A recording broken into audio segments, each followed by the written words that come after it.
Bupati Lebak terpilih Ikti Oktavia Jayabaya hari ini menjalani pemeriksaan di Komisi Pemberantasan Korupsi KPK.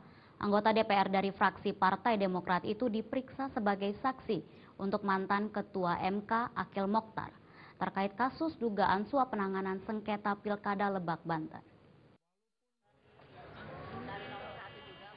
Bupati Lebak terpilih Ikti Oktavia Jayabaya Senin siang memenuhi panggilan tim penyidik KPK. Anggota DPR dari fraksi Partai Demokrat itu tiba di gedung KPK sekitar pukul 9:40 waktu Indonesia Barat. Ikti datang ke KPK guna menjalani pemeriksaan terkait kasus dugaan suap penanganan sengketa Pilkada Lebak, Banten oleh Mahkamah Konstitusi MK. Sebelum memasuki gedung KPK, Ikti membenarkan bahwa pemeriksaannya untuk mantan Ketua MK Akil Mokhtar yang juga tersangka kasus dugaan suap sengketa Pilkada Lebak. Ikti mengaku baru mengetahui kasus dugaan suap sengketa Pilkada Lebak, Banten ini dari media massa. Namun Ikti mengaku tidak pernah dimintai uang oleh Akil Mokhtar saat sengketa ini bergulir di MK.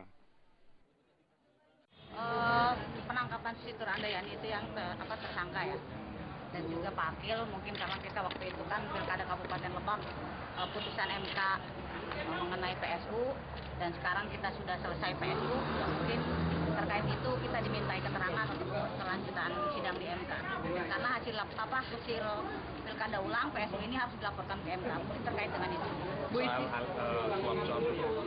Mungkin ya, tapi kita cuma diminta datang untuk dimintai keterangan. Dalam perkara yang sama, KPK juga mengagendakan pemeriksaan terhadap saksi-saksi lainnya. Mereka yaitu Siman Bahari Bongkinpin dan Muhammad Jufri selaku wira swasta. Selain itu ada Aang Rasidi dan Pepep Faisaluddin selaku anggota DPRD Kabupaten Lebak, serta Ade Sumardi sebagai Ketua DPC PDIP Lebak. Dari Jakarta, Ade Tata Permana melaporkan. Selain memeriksa Bupati Lebak terpilih Ikti Oktavia Jayabaya, Komisi Pemberantasan Korupsi KPK hari ini juga melakukan pemeriksaan kembali kepada Sekjen Kementerian ESDM Waryono Karno. Waryono diperiksa dalam kasus dugaan suap terhadap mantan Kepala Satuan Kerja Khusus Pelaksanaan Kegiatan Hulu Minyak dan Gas atau SKK Migas, Rudi Rubiandini. Sekjen Kementerian ESDM Waryono Karno kembali menjalani pemeriksaannya di Komisi Pemberantasan Korupsi KPK. Pemeriksaan untuk kesekian kalinya ini sama dengan pemeriksaan sebelumnya, yakni sebagai saksi dalam kasus dugaan suap terhadap mantan Kepala Satuan Kerja Khusus Pelaksana Kegiatan Hulu Minyak dan Gas SKK Migas Rudi Rubiandini. Waryono membenarkan bahwa kedatangannya guna diperiksa sebagai saksi untuk Rudi. Pak Waryono, selamat pagi Pak. Sebagai saksi siapa nih Pak? Komentar dikit Pak. Pak, saksi siapa Pak? Saksi yang Pak Rudi ya Pak. Sebelumnya KPK telah memeriksa Waryono Karno pada tanggal 21 Oktober 2013 dan 4 November 2013 dengan materi pemeriksaan yang sama.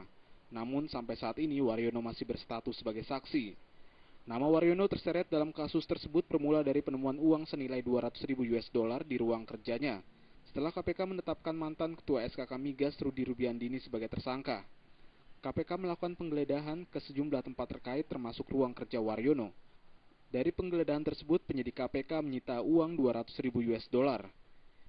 Kini Waryono tidak dapat berpergian ke luar negeri karena KPK sudah memberlakukan pencekalan kepada yang bersangkutan. Dari Jakarta, Ade Tata Permana melaporkan. Komisi Pemberantasan Korupsi KPK didesak untuk menjelaskan pemeriksaan terhadap Wakil Presiden Budiono terkait kasus Senturi di kantor Wapres Jakarta pada Sabtu pekan lalu. Anggota fraksi P3 Ahmad Yani menilai pemeriksaan terhadap Wapres Budiono yang dilakukan di kantornya dianggap janggal. Pemeriksaan penyidik KPK terhadap Wakil Presiden Budiono dalam kasus Senturi dianggap melanggar azas persamaan hak di mata hukum. Pasalnya penyidik memanggil Wakil Presiden Budiono namun pemeriksaannya justru dilakukan di kantor Wapres. Apalagi pemeriksaan itu dilakukan bukan pada hari kerja yakni Sabtu lalu. Karena itulah politisi fraksi P3 Ahmad Yani mendesak KPK menjelaskan prosedur pemeriksaan tersebut. Pak Budiono diperiksa bukan di gedung KPK, tapi diperiksa di kantor Istana Wakil Presiden. Dan ini KPK sudah memberikan semacam jurisprudensi, sudah memberikan presiden. Besok kalau ada orang-orang, apakah bupati, wali kota, anggota DPRD, DPR, dan lainnya, kalau diperiksa bisa minta juga di kantor. Sementara itu, anggota fraksi Golkar Bambang Susatyo enggan mempermasalahkan lokasi pemeriksaan penyidik melainkan hasilnya. Meski usai diperiksa, Budiono menganggap tugasnya mulia dalam penyelamatan bank gagal, namun mantan Gubernur BI itu harus mempertanggungjawabkannya secara jabatan. Adapun bentuk pertanggungjawabannya adalah seperti yang dilakukan mantan Gubernur BI Burhanuddin Abdullah. Yang paling penting adalah Budiono harus mempertanggungjawabkan pemberian EPJP 689 miliar yang juga hilang. Jadi kesimpulannya, penyelamatan Bank Senturi itu bukan penyelamatan ekonomi Indonesia, tapi penyelamatan individu-individu yang terkait dengan Bank Senturi. Seperti diketahui, KPK memeriksa Wapres Budiono yang sebelumnya menjabat sebagai Gubernur BI saat kasus bailout Bank Senturi terjadi. Budiono dianggap sebagai pihak yang bertanggung jawab dalam penyaluran dana talangan Bank Senturi oleh BI. Dari Jakarta, Agus Purwoko melaporkan. Memperingati Hari Guru yang jatuh pada hari ini, puluhan guru dibantu DKI Jakarta Senin siang melakukan aksi unjuk rasa di depan kantor Gubernur DKI Jakarta. Mereka menuntut untuk pengangkatan menjadi pegawai negeri sipil atau PNS atau pengangkatan nominal UMP DKI Jakarta. Puluhan masa guru bantu yang mewakili 5.000 guru bantu honorer se-DKI Jakarta melakukan aksi unjuk rasa di depan kantor Gubernur DKI Jakarta. Aksi ini digelar bertepatan dengan Hari Guru yang ke-68. Para guru ini sengaja menggelar aksi unjuk rasa di saat Hari Guru agar Gubernur DKI Jakarta memperhatikan nasib para guru honorer yang telah puluhan tahun belum menerima pengangkatan. Mereka mengaku selama ini nasib mereka sebagai guru honorer masih terkatung-katung karena selama ini mereka hanya menerima gaji di bawah UMP DKI Jakarta. Karena itu mereka berharap agar Pemprov DKI Jakarta menyamakan gaji mereka sesuai dengan UMP Jakarta tahun 2014 sebelum diangkat menjadi PNS. Semua yang ada di sini mewakili teman-teman kami yang nasibnya masih terkatung-katung, kiranya bisa diangkat secara keseluruhan, baik secara sekaligus maupun secara bertahap. Dan jika kami belum diangkat sampai dengan penuntasan PNS kami selesai, kami menuntut setidak-tidaknya diberikan peningkatan kesejahteraan dengan alokasi anggaran yang telah ditentukan.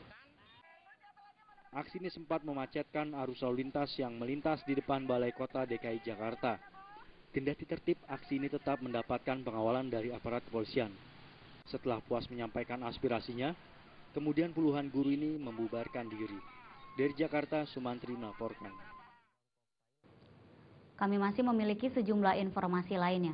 Di antaranya para pelajar di Kelurahan Palandete, Kabupaten Kolaka, Sulawesi Tenggara menyeberang jurang dengan tali untuk berangkat ke sekolahnya. Informasi selengkapnya setelah yang satu ini.